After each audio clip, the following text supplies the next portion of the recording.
Hello!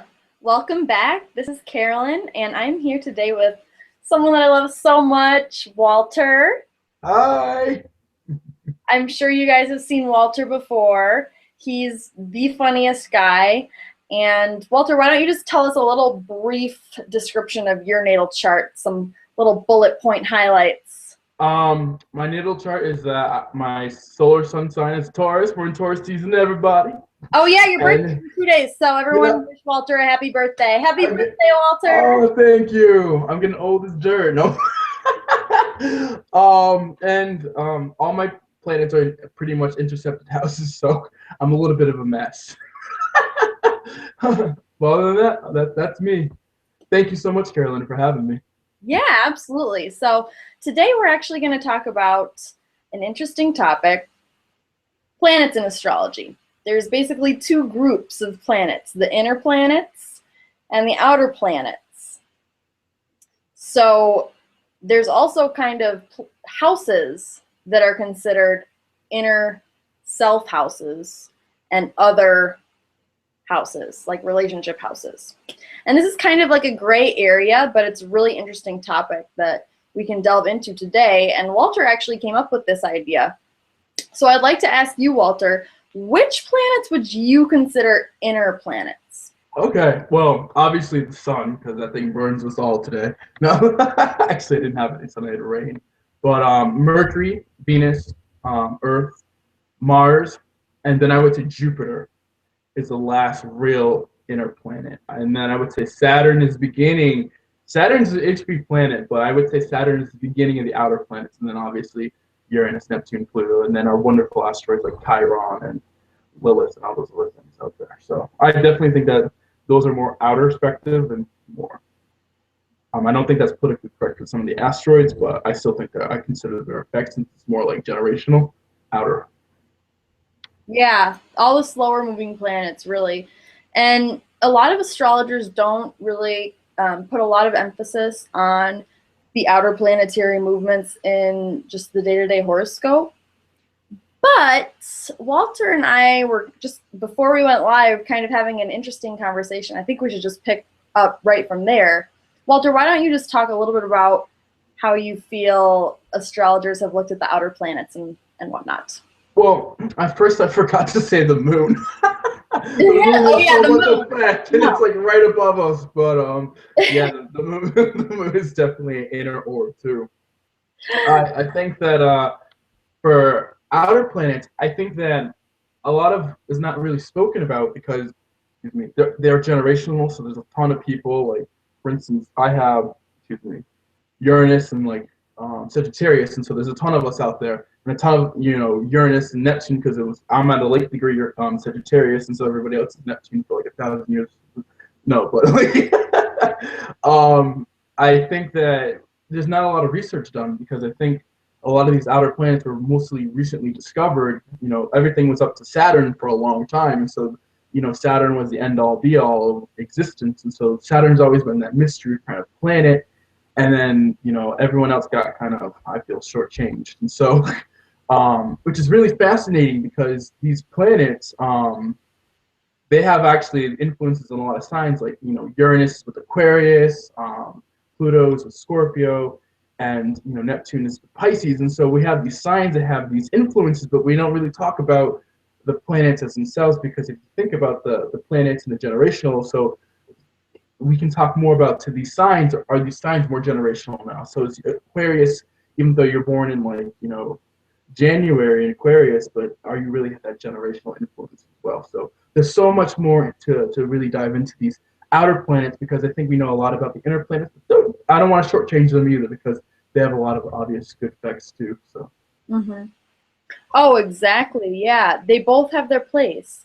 And the inner planets, it's so easy for us to get a grip on those and kind of really apply them to our life. To actually look at the outer planets' impact and effect, you have to really step out of yourself. Right. And that's where the bigger picture plays out of society. When you look back in history, you'll see the different historical cycles played out by the outer planet transits that they didn't even know existed at those times, which is the most crazy thing. Absolutely. And it's also like if you have like, for instance, you have your sun, squared or something to an outer planet, let's say like Uranus. So you have like kind of like a group of people, that are going to be changing the way it affects your identity. Just because Uranus is also a generational sign. So you have it's opening the door to one of those outer kind of experiences with the inner self. So Exactly. Yeah. And I mean, these outer planets, they have very long orbits. And so I was just watching some astrologers talk about the outer planetary cycles basically on a natal chart. Everyone knows about their Saturn return, and that's a really important one. I personally would actually consider Saturn an inner planet because it is so personal to every person. I feel my Saturn. I mean, I actually, and this is just on point, just went through my square Saturn, like a year and a half ago or so, when I was around 21. And everyone goes through that when they are around 21, which is kind of, personal. Plus, then there's the Saturn return, of course, which everyone knows about. But I don't know. I definitely feel Saturn more than I feel Uranus or Uranus, whatever you want to call it. That's the most taboo thing. Is it Uranus or your anus? I just I've always called it Uranus for some inexplicable reason, but I'm just gonna roll with it. So yeah, no, I agree. See, I have in my natal chart, everything's all hidden in my chart except for everything's an intercepted house except for Neptune, Saturn, and Uranus. So those three planets, they're in their comfortable zones without being intercepted in somebody else's house. So, but they all except for Saturn, Uranus and Neptune particularly trine my sun, and Pluto opposes my sun. So I have a strong connection to the outer planets because they're so powerful to my sun and my identity. So I feel a lot of resonance with them, and it kind of also tells me that I have a lot to carry out with the greater public or something. Oh yeah, no, exactly. I feel the same way because I have my Scorpio rising, and so that makes my chart ruler Pluto. And in traditional astrology, Mars is also considered the ruler of Scorpio, but I've always felt that Pluto is my real master. I'm very Plutonian. So, and also, like Pisces, I feel like Neptune is Pisces ruler. I think also Jupiter, though, because Jupiter's about that expansion, and I think that Pisces definitely have that quality where they're trying to expand their kind of philosophies, even if they're dreaming, whoa, I'm really. It's such an expansion that's beyond them. When you go meet a Pisces, you can talk to them about that. But but you can also feel a Neptunian energy too. So I think that Jupiter kind of gets subtracted from Pisces. But. Yeah. Yeah, definitely. I know that a lot of people. I can see that, but then I feel Jupiter is so Sag. I don't know. I feel every sign should have its own planet, and that's why I feel like Virgo's ruling planet is actually Chiron. That would make a lot of sense too. I feel like Taurus is actually ruled by Earth. Me too. That's my theory too, Walter. Yeah, because we're the most material, manifesting sign. So we are on Earth where we have the ability to manifest. So I don't really feel, if I feel like if we were considered with Venus, what Libras are, I would get along with Libras better. Yeah, I feel like Venus is Libra. You know what I mean? I feel like each planet really has a strong, and this is just my perspective, but for me in astrology, each planet has a very distinct sign that is that's its sign. That's its. I agree. Okay, but yeah, okay. So back to inner versus outer planets and how planets have signs. Well, those signs have houses. So, what houses would you consider inner versus outer, self versus other houses? Well, I think the most obvious one, which is the most intriguing one, the most dynamic, I'm going to keep saying the most, but the most interesting house for me personally is the 12th house. because as much research as I've dived into, the most research I've abstracted, I've pulled with my ninth house Pluto energy. I'm just pulling that up, and it's such a powerful house, especially with Neptune as a ruler. And I feel like there's not even much research if Neptune's actually in its own house. How does that affect itself in the 12th house? So I personally think that that house should be definitely has an intricate role because it's so close to your first house. And some people, like me, have the 12th house ruler run right into their ascendant. And so that gives you this kind of definitely emergence of self and other, the absolute kind of personification of others merging in with absolute personification of self. So I think. But, Yeah. I would also say that, your 11th house and your ninth house. Not your, no, in your ninth, 10th, so, and eighth house, obviously, too. Yeah. Yeah, I have my Pluto in the 12th house in Scorpio. And I have my moon in Libra in the 11th house. Mm. And I also have Mercury and Venus and Mars and Jupiter in the 9th house.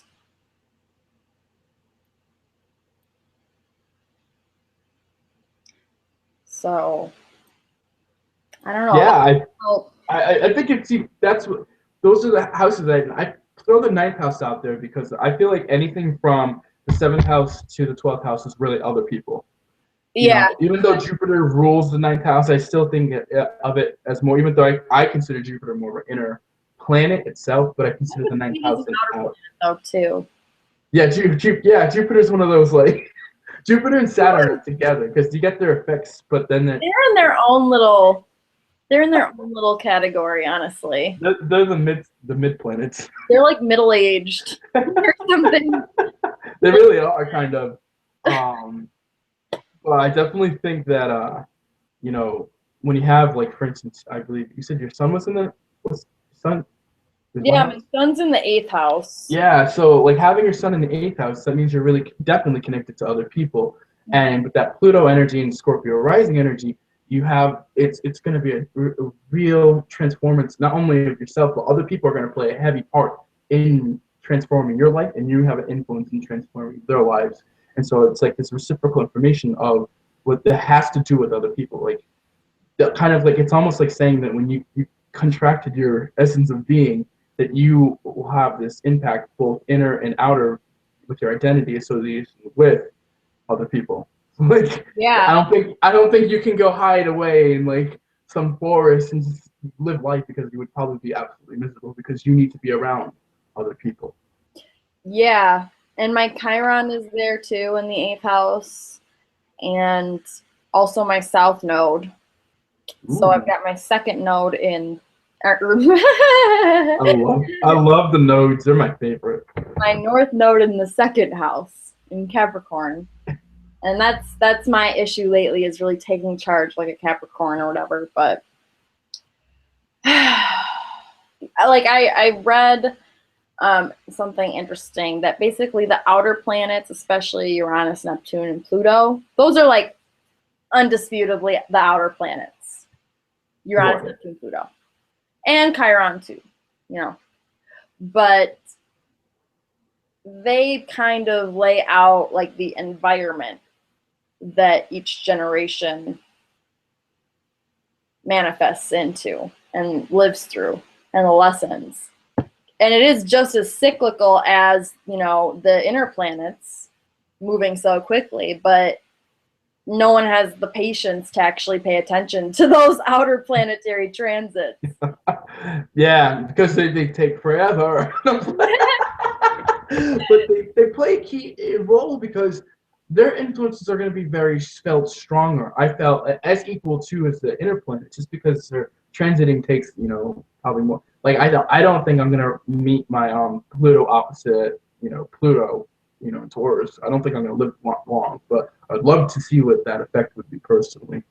But I think that because they're so powerful, they're pulling you, but they're pulling everybody around you with you. So we're, you know, when we have these powerful transits like we recently had with, you know, Uranus and like things like Mercury it touches or something, it's gonna really interplay how you and your dynamics are with other people, and it's gonna either make us clash or, and so they have this, you know, this feeling. But also if you have these planets also trining, you know, your inner planets, like something like your sun, you're going to feel a lot more than somebody that doesn't. So that's going to even change up the dice around how we interact with other people altogether. Yup. Yeah, and here's a little tip for all of you that have an iPhone. Download the Time Passages app. It is the best free astrology app. And I looked it up on Android and I couldn't find it, but it might be on there now. Check it out. Time Passages. You can see where all of the different planets are in the signs. Ooh. And it also tells you all of the aspects to your natal chart, including long-term influences. Like right now, I've got a few Pluto transits going on. So I've got like Pluto sextile Pluto. I'm like, I'll take it. I like it. You can stay there. That's awesome. I think also too aspects with the generational planets are really fascinating. Like if you have an opposition, let's say from your Sun and Uranus, you have to sort of incorporate your Sun in the identity and merge it with Uranus in the house that's in, you know, the role it's played. But you have to take those energies and combine them, so it's like it's not either or, but you have to be like and so it's going to be, excuse me, it's such a powerful process for one to really do that with, I think, such a slow moving generational planet. Like that's a lot of energy to harness. And I think it's because, you know, I don't really want to go too much into, you know, developing consciousness of man, but I think that this is the reason why these outer planets have more appeared to us in our insight over, you know, more recent times than before. So I think right now we're on like the breaking point of new information coming out about these, you know, planets and how they really do affect us. We're in the beginning. We're still in the beginning stages of writing about how these planets will really affect us, even though because some of them were just found in like the last century, wasn't it? And so Not even that. Even more recent than that. I mean, yeah. Exactly. It's like an exponential learning curve where all of a sudden it's like, whoa. And the thing about astrology is it's so ancient, you know, so there's these engraved beliefs and theories and schools of astrology that are completely valid and accurate, but now there's completely new factors going into it that like the younger astrologers are growing up with, not just having to adapt to halfway through learning about astrology. I can't imagine that. I mean, although it still feels that way when I start to really dive into the asteroids. I mean, you can never like dive deep enough where you feel like you know everything about it. I give it up on the asteroids and stuff like Chiron. Like, like when you start talking about like, you know, Pallas, and I can start, but when you start to get to like asteroid 4779 to sector 100, I'm all set. Like, I know that there's an impact. I know that there's some kind of influence, and especially if it's like, for instance, I have Sears conjunct my Neptune in my 12th house, so I know like they obviously work together with things, but at the same time, I'm kind of like, that's too many. Like, Yeah. I do like Pallas though, because I read that Pallas is kind of like the libertarian influence. It's the libertarian asteroid, and if you have certain aspects like positive Pallas aspects to your sun or et cetera, then you kind of have a more liberty-leaning political outlook. Because like the politics of astrology is like tiny little niche field, and it's like there's nothing set in stone. But I really did feel that this Pallas argument could have some merit, because then I looked at my chart and I do have Pallas sextile my sun exactly, actually. So I thought that was interesting. wow. Yeah. That is pretty fascinating. I love Pallas. It's conjunct my midheaven in Scorpio. Oh, really? So yeah, so it makes me Uh, kind of really like pick up people and try to break it apart. And I shouldn't be saying this because my Scorpio energy is like hide it, but no. But I do enjoy Palace, and I also think that while we're on the topic of kind of generational, but having such a powerful influence on yourself and your inner self, we have to talk about the nodes yes. and and the North Node and South Node, even though they're not planetary influences, they're such powerful.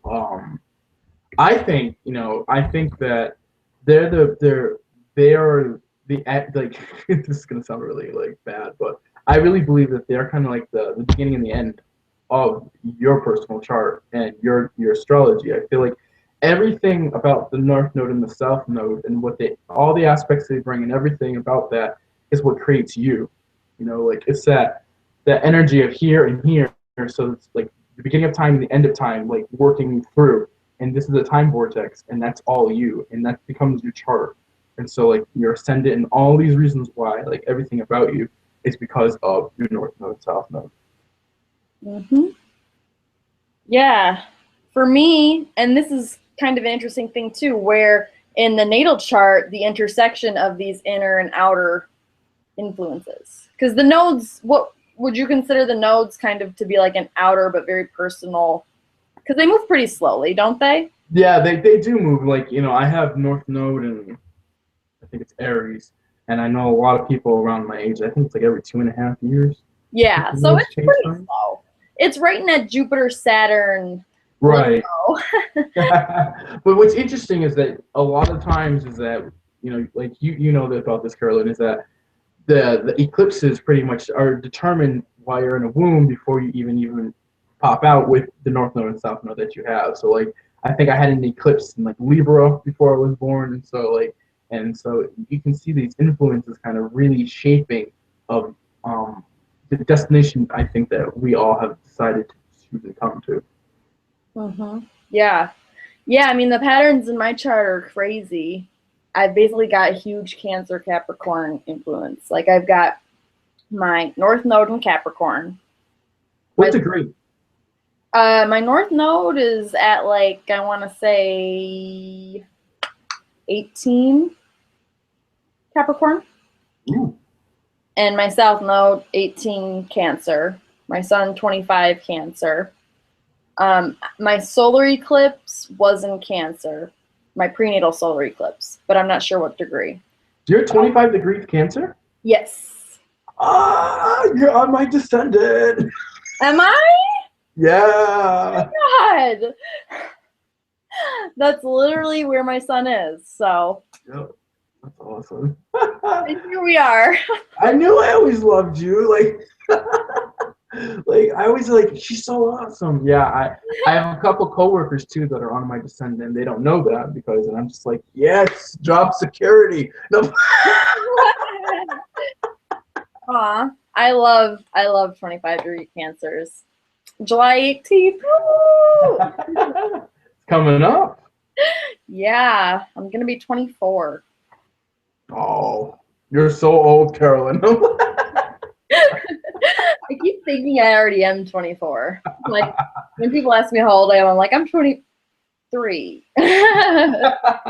I'm still trying to sell in 25, and so like I've lost that. But this year's actually going to be a really fun year because turning 28, it's like, I'm really excited for the fact that my North Node is going to be starting to ramp up, and I can already see the changes of my North Node, and I'm really excited for those changes, along with my Saturn return, which is I don't think it's going to be that terrible or frightening because I got Saturn in a Jupiter house, so I'm in a Jupiter sign.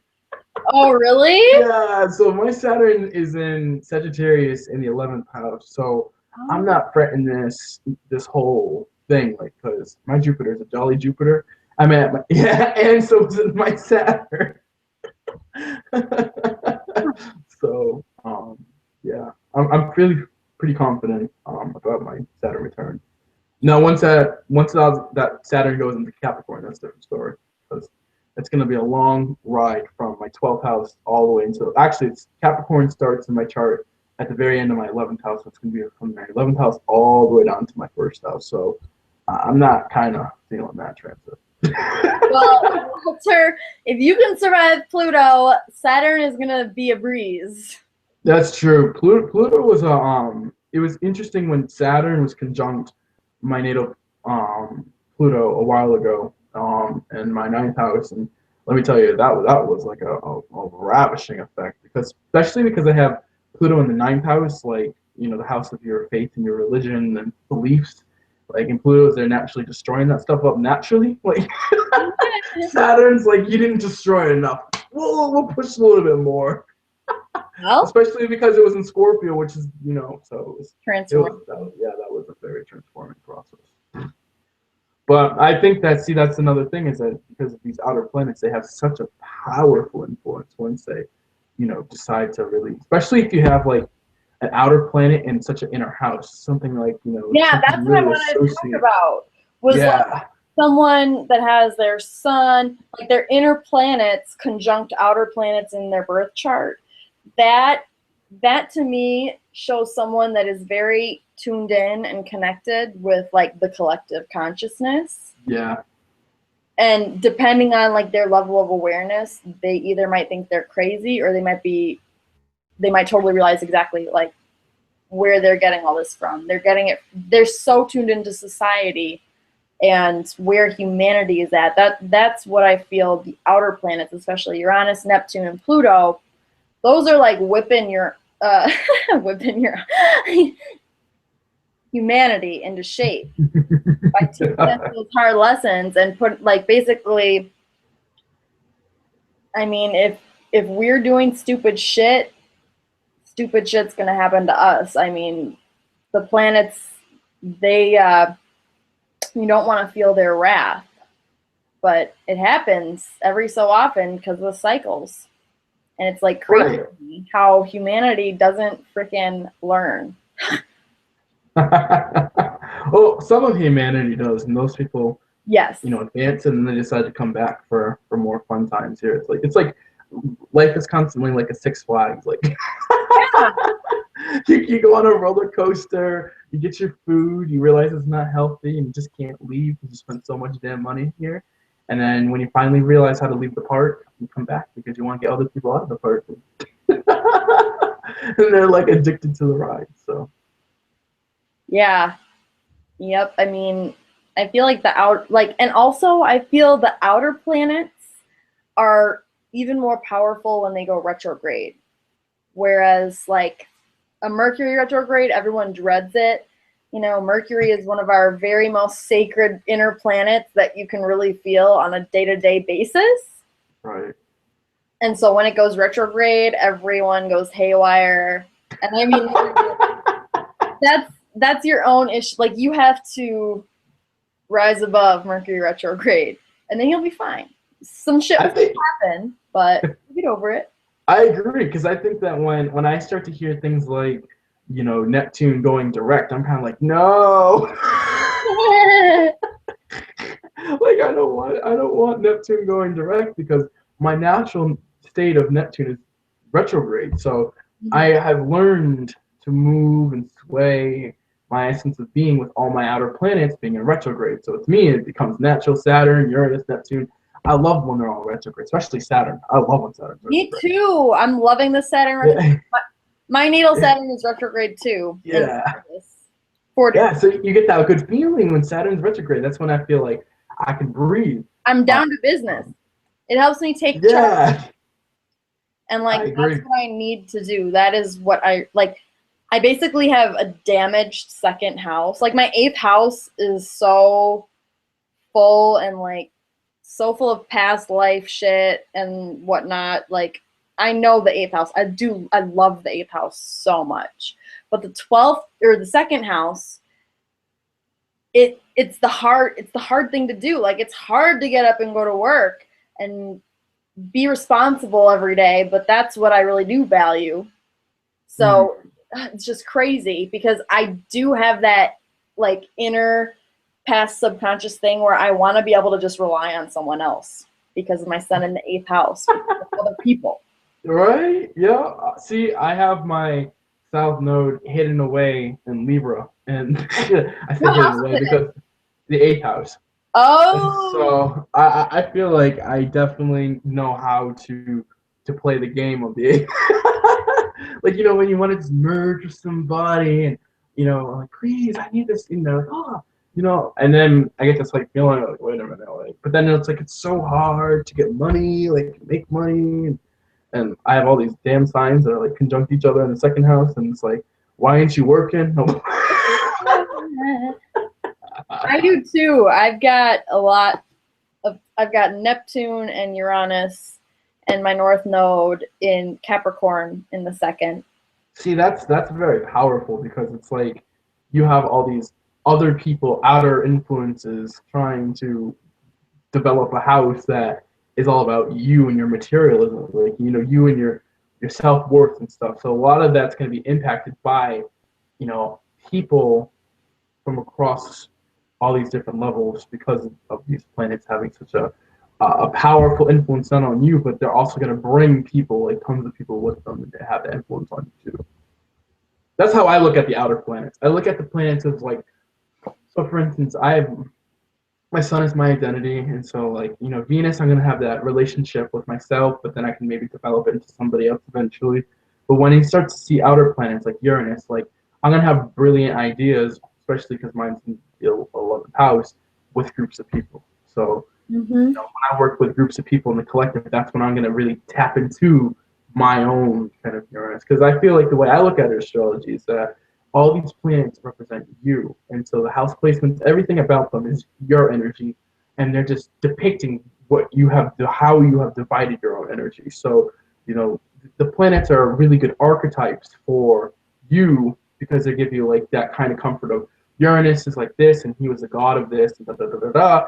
And you'll be like, okay, and then how does it relate to me? Oh wait, it is me, but that's how where my energy of that essence of me are. So Oh, that is why I love astrology. It was such a relief and a comfort to me when I really discovered my natal chart and how it was based. I call it a blueprint. I it's mean, true. It's it, it true. it's not, and people like skeptics, astrology skeptics, they'll say, "Oh, well, you're so defeatist. If your horoscope says you're this, and that, then you just basically succumb to that. But it's all still a bunch of crap anyway." When in reality, and even some people that love astrology fall into that trap, where they will see the negative parts and the challenging aspects in their natal chart and their horoscope, and they will just dwell on the negative because they don't realize you have to look for the lesson and look for the message because they are so specific to you. Like everyone is different. I think it's one in every like 25,000 years that's an exact same chart, pretty much. Yeah, wow. And I don't think any of us are living that time. So I think that I think too is that, for instance, I think when you look at oppositions and squares, particularly, we have these negative connotations to them, like but I feel like once you develop them and really realize how to work those two energies, um, you get so much reward with that. Now, I'm gonna say in conjunctions, I don't see the reward. Some things are just nasty. Really? You don't like them? I don't like in conjunctions. I don't because I have one between my Mars and Pluto, for instance. Oh, that is a very interesting conjunction. Wow, that is like the mother load right there. Yeah, and I don't know if I'm coming or going, and Um, that's a really, what sign? Wait, I've got your chart here. So let's see. yeah, it's pretty fascinating. Oh my goodness. Yeah. Conjunctions are interesting. I mean, I definitely like squares. I really do like squares, except for they can be intimidating sometimes. Yeah, You just know I love squares are very intimidating. I feel. yeah. And you just have to you have to be confident and be like, yep, this could be crazy, but I can handle it. That is how you get through a hard square. I don't mind squares in a natal chart. I mind squares that feel challenging are when you have them in a synastry chart. That's kind of like, oh, Oh, how are we gonna work through this? Because it's not just you having the square; it's the other person having that square with you. So you both have to square with each other. So you can master that relationship with that square. So Carolyn, if we have a square, I master that relationship with you, but you not necessarily have mastered that square with me. So like, I don't know. That's why I don't really look at synastry too much, to be honest. oh, I love it. I love synastry charts. I I love think it too, but I feel like I don't know. I think that some people can look at a synastry chart and have preconceived notions of the person they're with because of it. So Exactly. either positive or negative, they're like, oh, we're a perfect match, or oh, we're not a perfect match. So they either cut people out or they try to bring people in based on the synastry chart. And I think that that's a bad thing because you're not giving the person a full chance. And if you might have, like, I have a friend that everything we have is literally an opposite, so an opposition. So it's his sun opposites to my moon at perfect degrees. Like his moon's in Leo, 19 degrees, and he's a person I can have the honestly the most profound and deep conversations with. So it's very fascinating how that works, even though we never agree. Yeah. I mean, and that's the Mercury. I love Mercury for that because Mercury gives someone the ability to have a really great conversation with someone. It's true, except for if you have Mercury in Aries, because you get all these thoughts and you just got to really say it really fast and cut people off. And you're like, you know how many times I've said in my life, I'm so sorry for cutting you off. Honestly, that's true. That does happen with Mercury and Aries. Or like, I was, because I'm doing my Mercury series, and it's taken me forever. I saw your Mercury and Aries was a fantastic video. You liked it? I loved it. Good, thank you. Before I did the series, I went through all my charts that I have saved in my Astro account, which is a lot of charts actually through all these years. And I found out, you know, a few of my friends actually had this placement, and I really never paid attention to it before. But it was actually one of my roommates. And she would always talk really loud, blah, blah, blah, really loud. And she would talk for a long time, really loud. But she was actually a really sweet girl because she was a Pisces. So it was like she would get lost in her speaking like that.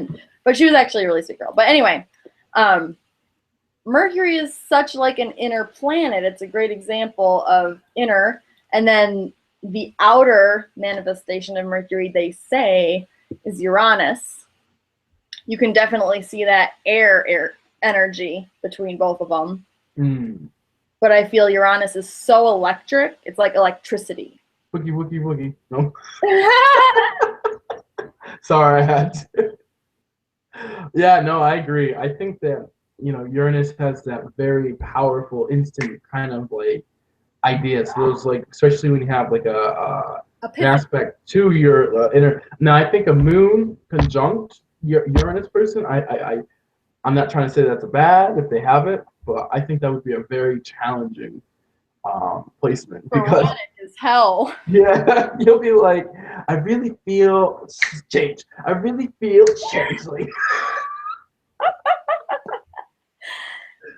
I feel like they would be always like changing instantaneously, like without reason or cause. Like Uranus is that planet that brings these changes without reason or cause. Like you just really feel like I'm kind of feeling like, oh, cookies, and like. And then there's the moon, which is always shifting signs and being self-moving. And yeah, right. The moon is very powerful. It is. They might be saved like more so if they're having all these influences like Aquarius compared to something like Cancer. You think Aquarius would be good to have that conjunction? Oh my god! All I'm picturing is a brain on fire, like zzz, like in the electric chair. Especially if Mercury was there, like the sun, like heating that, or Mars. Oh my god, just. Let's spice it out. We should do custom made birth charts and then see how that person might be for those. It'd be fun. That would be like all these different like aspects of I don't really want. I'll take some of my own out too. Like I said, like Pluto in conjunct Mars is not a fun aspect. I have Venus in conjunct Saturn. Ooh, that's yeah. That's tough. you must like wow, because I feel like Saturn would give you that kind of restriction out of nowhere. So like some days you'll just feel like, oh, I'm not feeling. Oh yeah, but Yeah. Saturn, but you know, and I think it's Vedic astrology. Saturn and um, Venus are actually good friends, so Yeah, they are. I mean, they're allies or something like that. So especially when you want to like make money and put money in the bank and like build wealth, and that is really what I want to do with all my like second house Capricorn energy, because Capricorn rules my second house, and I've got so much shit that is basically like my North Node is there, and my lunar eclipse is there, and my Uranus and Neptune are conjunct there, which is kind of interesting because it's two outer planets. And then I will say this also, like a lot of astrologers discount, we said it before, the transiting outer planets. But when Pluto was conjunct my natal Uranus in Capricorn, holy crap, I was pissed off at the government. I was so revolutionary. I realized everything. I totally awakened. I wanted to fight for freedom. And that's the Uranus and Aries energy too, you know. absolutely. And like the last time we had this energy, Uranus and Aries, Pluto and Capricorn, was back in 1776, you know? And I totally felt that energy. And I feel like it's because Pluto was right on my natal Uranus. And right now it's like right on my natal Neptune because it took so long, you know what I mean? You're gonna be like your dreams are gonna transform you. I've been having more dreams lately. Like I always Something has been up with my Neptune too because I feel like I've been like lost in a whole sea of like you know like that's why when I was napping earlier it was just like it was like dream after dream and it's like I feel like with Neptune you can be easily I think I said this in another video but I think Neptune is the most daunting planet of them all. yeah, because it's like it's really hard. I mean, to not get lost and not to just fall down the rabbit hole and just, you know, Right, because Pluto will destroy you. It'll break you. It'll break it'll make you down. do the right thing. Whereas But Neptune will like comfort you in your highness, basically. yeah, your delusion too. Like Neptune, you'll be like, I'm feeling really confident in this. Wait, where am I? Like, yeah, Neptune. I feel is out of all the planets and aspects, I personally do not like the most. I mean, I appreciate and respect the planet. It's a very Taurus thing to respect, but I mean, I really think that Neptune. I think with Neptune energy, it's so hard to like to bring it through because it's I consider Neptune, you know, the subconscious energy of yourself. So it has all the memories of everything of your past lives or your multiple dimensional lives, if you want to look at it that way. And you're bringing so much with you that you just don't know, and really how to activate it. I'm kind of jealous of people that have it like in the third house or something, an inner house, because they can kind of manifest that energy better. I feel than like somebody like me that has Neptune in the 12th house because it's like I don't know what the heck. If I don't know if I'm coming or going, like with the Neptunian energy. Exactly. And I feel what you're saying. Like I am actually I'm grateful that I have my Neptune not only in the second house, but it's also in Capricorn. And it's conjunct my Uranus. And I feel like that has really pushed me into astrology. Like my plan is to eventually do astrology as a business. Like I could be doing it now. And I'm kicking myself. And I'm sorry if I have not responded to your email. I will. And I will set up my PayPal so that I can do natal charts. But I feel like that conjunction, I mean, who does that? Like Capricorn is all about being practical, following tradition, etc., just falling in line in society. But with my Neptune and Uranus there in my second house, I'm like, I want to make money and make like a stable living, but really doing what I'm passionate about, which is astrology. That would make a lot of sense too, because Neptune is giving you the intuitive tools to make you have the, it's pretty much saying that you have the intuitive tools to become profitable because of the way you um, understand your own subconscious and aspects of that, especially because you have also it in, does it oppose your sun or any personal planets in the eighth house? Yeah, I've got a T square Mm. there, but actually it's more of a T square from Saturn, which is actually an Aquarius, Ooh. but it's also in my second house. It's only at 4 degrees Aquarius retrograde. And my I, Uranus and Neptune are both retrograde, I should mention, and my Pluto is retrograde. that means you're. I'm because I feel like also too. We haven't even talked about this, but when outer planets are in retrograde, that makes you have to do the work more internally. So it's like when you have Pluto retrograde, you're going to be breaking apart internally. You're not going to really. You're going to see external events and people that are going to play the roles externally to help you break yourself apart internally. Because it's in retrograde, you're gonna feel that dynamic more inside you than you would in your outer you, if that makes sense. Yeah, and actually, now that you say that, it's almost like if you have an outer planet retrograde, it makes it more of a personal planet. It makes it feel Right. like more of an inner planet, Because it's developing your inner self and then your exterior self. So especially if you have it's other, fascinating. especially if you have other placements in your natal chart that go right along hand in hand with those planets. We all have different planetary emphases in our chart. Is yours Pluto? Is yours Neptune? And then there's Mine's Jupiter Saturn. too. Like Jupiter, I would consider. I guess I would consider Jupiter. I want. I can't make a decision. I'm such a Libra moon. But I think the reason why is because in my natal chart, Jupiter is conjunct Mercury. So Mine there's too. really. Yeah. Yes. Oh my God. Yes. So it's like, okay, so what do you think? Because I definitely feel Jupiter as like a personal influence in my natal chart, but a little bit less so when it's transiting. Oh, I love Jupiter when it's transiting in Leo. It needs to stay here. It's right on my Mercury. Everybody has been like, I'm like, I have money to go out, guys. No worries, we got the money for you. Let's go. Where do you want to go to eat? It's been like my birthday every day since Leo has been in Jupiter.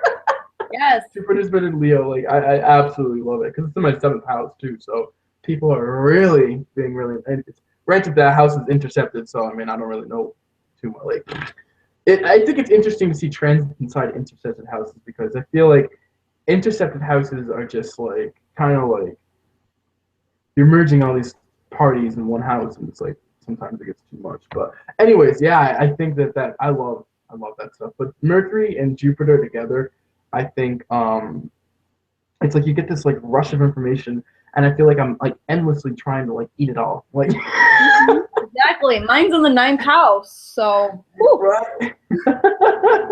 See, you're developing. You're kind of like it's allowing you to really expand your. It's actually really interesting because it's almost like reverse mind, but it's like allowing you to expand your ways of knowledge and higher knowledge and your kind of your beliefs so that you can then transform that into your Neptune energy and then your subconscious because it's like you're eating this all up, but you're not just eating it up yourself. You're bringing the information back to your subconscious, which is allowing you to transform your ideas and make you be able to profit off them. If that makes any sense, not to build wealth and self worth and all these things that the second house rules. And so you're able to build up that structure because of the work you're doing in here. See, it's such an interesting play to look at the whole chart because you can see how all these like little engines build and piggyback off each other. And so Advanced, exactly. yeah, It's crazy.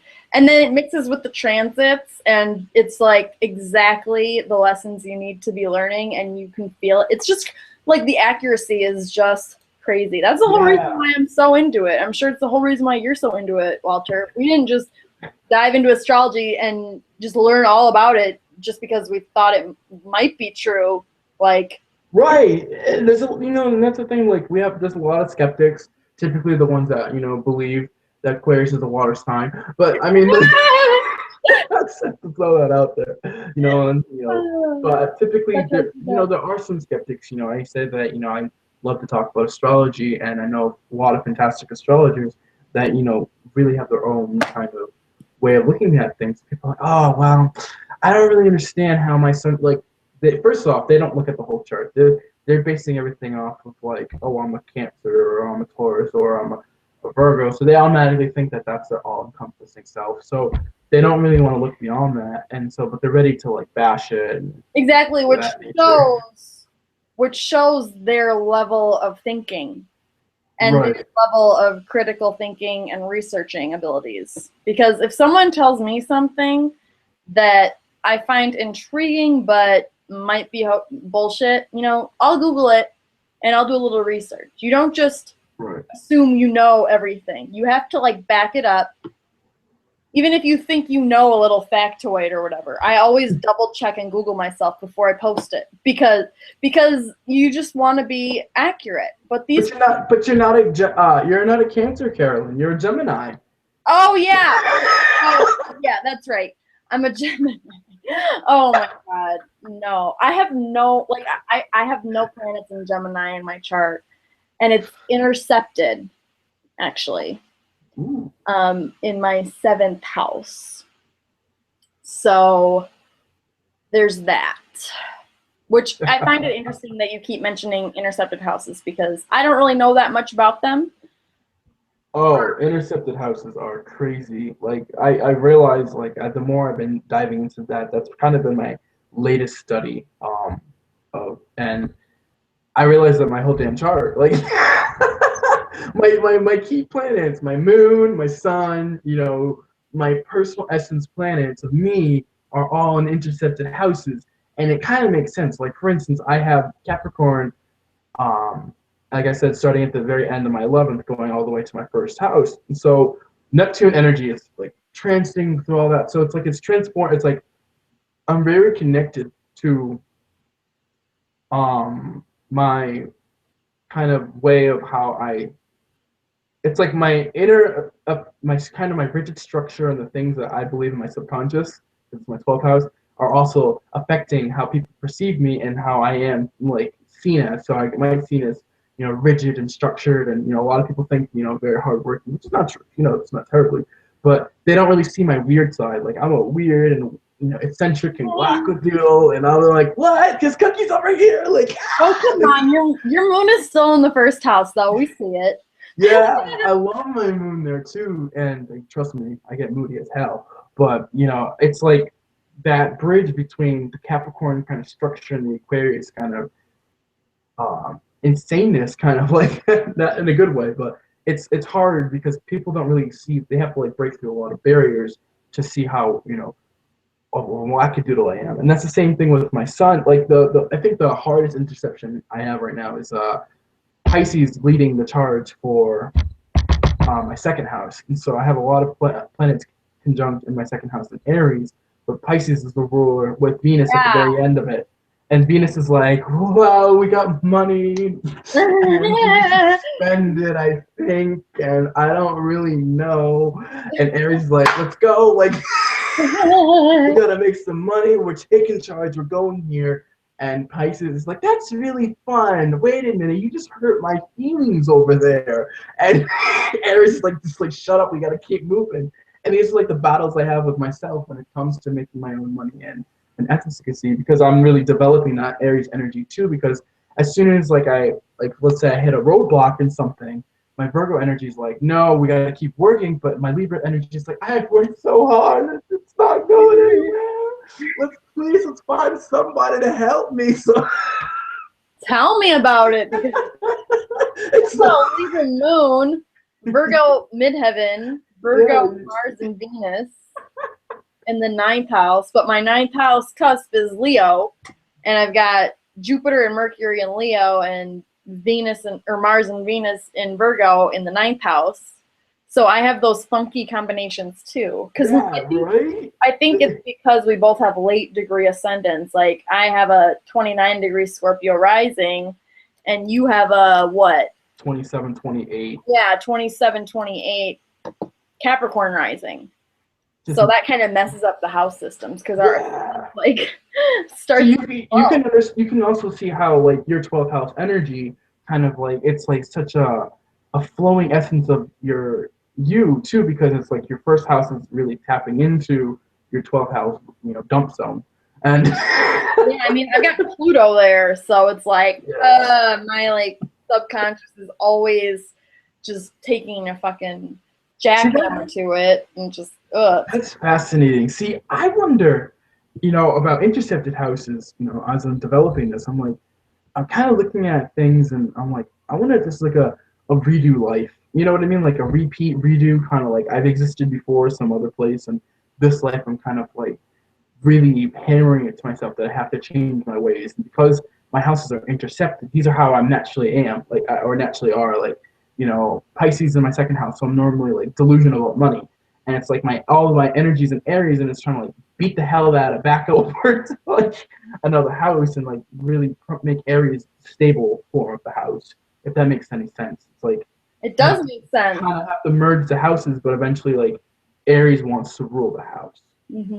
Yeah, yeah, and I feel like the outer planets do kind of pull in our karma from where we are coming from other lifetimes. You know, just looking at my chart, I can feel like I obviously had a few lessons in my last few lifetimes, and I've learned a lot, and I've gone through some hard lessons. Like some probably was burned at the stake with all my honestly, but and that's the beauty of the outer planets, like Pluto especially, you know, in like evolutionary astrology, they'll look to Pluto as where you Right. come into this life, you know, your baggage basically. Right, because that's how I think that the nodes for me are you and what your mission is, but Pluto is where you messed up last time, or where you're Like you coming look at into the like. nodes from your Pluto. See, I look at the nodes first, and then I look at Pluto as where it's kind of like the remains of the last life, where you have to transform. So maybe it's similar, but a little bit different. Like I I think could just be biased because Pluto is my chart ruler and I love it. So that could completely be the case. so. How are your Saturn and your Moon in your chart well aspected or? No, they square. Yeah. So that's also what's interesting because those are the rulers of your Yeah, nodal. I have a T square between Saturn, my sun, and my moon. My moon is the apex in the 11th, Mm. my sun in the 8th, and my Saturn in the second house. So it's always like ego versus like security. I want to be a stay at home mom so bad.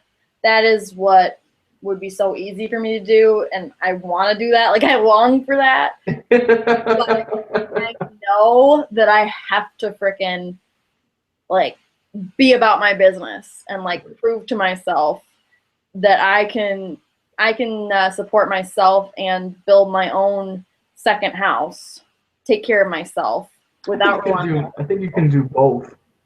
You can do both, except it is like, and I do kind of, but not really. I'm noticing no matter, even if I want to, I'm kind of forced to support myself. And I Right. feel like that is, and I feel like that's my North Node in Capricorn. That's really doing that. Right. No, I hear you because you know, there's days with my North Node where I'm starting to really start to feel like the pickup of I have to work hard, but now I'm beginning to like gain resources and things of that nature. And but also the you know the not to neglect the eighth house in my Libra South Node. I mean, Ellie Golding's "I Love You Like You Do" you know perfectly represents my eighth house South Node. That's so sweet.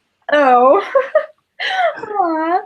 That's a good song. Yeah, Yeah. It represents it everything, you know, in the eighth house, so you got like it is an eighth house song for sure. it's for sure. Oh my gosh. Well, But we should probably, say our final comments here on this, and we'll definitely do more because it's been way too long since I've seen you, Walter. yeah, I know. Thank you so much, Carolyn. It's always a pleasure speaking with you. We always get tons of laughs in. I just think that, you know, my final comment would be is that when you look at a chart, just remember that the outer planets are not just generational, like they are generational planets, but they can really affect somebody, and particularly the outer planets and the outer houses, and just really see how those interplay, and remember that those energies are essentially you. So no, it's my belief.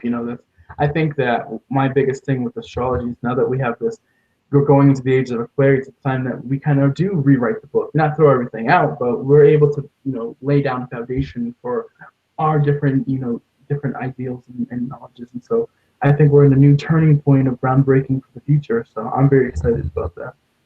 Yeah, exactly. And I feel like if you know someone, or maybe you are someone that has a very outer planet heavy natal chart, pay attention to those people, or pay attention to your gut feelings, because you guys are ahead of the times and you guys are going to help usher in this new world, because literally the tide has turned. We can't continue the way we've been continuing the past hundreds and hundreds of years. Something's got to give, and it's happening now. So you can see that with the outer planetary transits, and you can also see it in your own chart. So this is a really great topic. Thanks, Walter. I know we were like all over the map, so I hope you just kind of enjoyed the conversation as it flowed around. We can't help it. His Venus trines my ascendant, so we just go with the flow. So and I have Mars and Gemini, so I'm always yeah, that too. So on that. Thanks for watching, and thank you. Next time. Bye, Walter. Bye, Carolyn.